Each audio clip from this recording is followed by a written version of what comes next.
ഈ ഷുഗറുകാർക്ക് എന്തുകൊണ്ട് എപ്പോഴും ഈ കാലിൽ ഇങ്ങനെ നീര് വെക്കുന്നത്?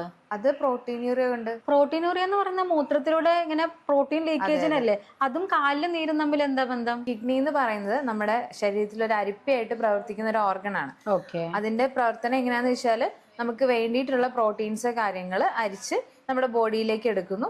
ആവശ്യമില്ലാത്ത കാര്യങ്ങൾ യൂറിനിലൂടെ എന്ന രീതിയിൽ പോകുന്നു. ഷുഗർ കൂടി നിൽക്കുന്ന ആ ഒരു ടൈമിൽ പോഡോസൈറ്റ്സ് എന്നിട്ട് സെൽസിന് ഡാമേജ് പറ്റുമ്പോൾ ആ അരിപ്പയിൽ കൂടി നമുക്ക് പ്രോട്ടീൻസ്, നമ്മുടെ ബോഡിക്ക് ആവശ്യമായിട്ടുള്ള പ്രോട്ടീൻസ് കാര്യങ്ങളൊക്കെ ലീക്ക് ആയിട്ട് എന്ന രീതിയിൽ പോകും. അപ്പൊ അതിൽ പോകുന്ന ഒരു പ്രോട്ടീൻ ആണ് ഈ ആൽബുമിൻ എന്ന് പറയുന്നത്. ഇതിന്റെ മെയിൻ ഫംഗ്ഷൻ എന്ന് വെച്ചാൽ നമ്മുടെ ശരീരത്തിലെ രണ്ട് കോശങ്ങൾ തമ്മിലുള്ള ഓസ്മോട്ടിക് പ്രഷർ ബാലൻസ് ചെയ്യാൻ വേണ്ടിയിട്ട് ഹെൽപ്പ് ചെയ്യുന്ന ഒരു പ്രോട്ടീനാണ് ആൽബുമിൻ എന്ന് പറയുന്നത്. അതായത് നമ്മൾ കടലും കായലും തമ്മിൽ ചേരാണ്ടിരിക്കാൻ വേണ്ടിയിട്ട് ഒരു പ്രഷർ അതിൻ്റെ അകത്തുണ്ട്. അതേപോലെ നമ്മുടെ കോശങ്ങളിൽ ഉള്ള ഒരു പ്രഷറാണ് ഈ ഓസ്മോട്ടിക് പ്രഷർ എന്ന് പറയുന്നത്.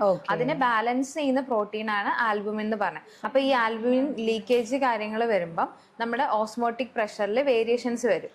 ഓക്കെ. അപ്പം അതുകൊണ്ടാണ് നമുക്ക് കാലിൽ നീരായിട്ട് വരും. അപ്പൊ നമുക്ക് ഇത് മാറ്റിയെടുക്കാനായിട്ട് പറ്റില്ലേ? അത് ഓൾറെഡി ഞാൻ പറഞ്ഞല്ലോ. അപ്പൊ അമിതമായിട്ട് നമുക്ക് ഷുഗർ കൂടുന്നത് കൊണ്ടാണ് ഇങ്ങനെ ഒരു ബുദ്ധിമുട്ട് വരുന്നത്. അപ്പൊ അമിതമായിട്ട് ഷുഗർ കൂടുമ്പോൾ അത് കിഡ്നീനെ ബാധിക്കും. കിഡ്നീനെ ബാധിക്കുമ്പോൾ നമുക്ക് ഇതേപോലെയുള്ള വേരിയേഷൻസ് വരുമ്പോൾ കാലില് നീര് കാര്യങ്ങളൊക്കെ വരും. അതുകൊണ്ട് നമ്മൾ ആദ്യം ചെയ്യേണ്ടത് ഷുഗർ കാര്യങ്ങൾ കൺട്രോളിൽ വരുത്തുകയാണ് ചെയ്യേണ്ടത്.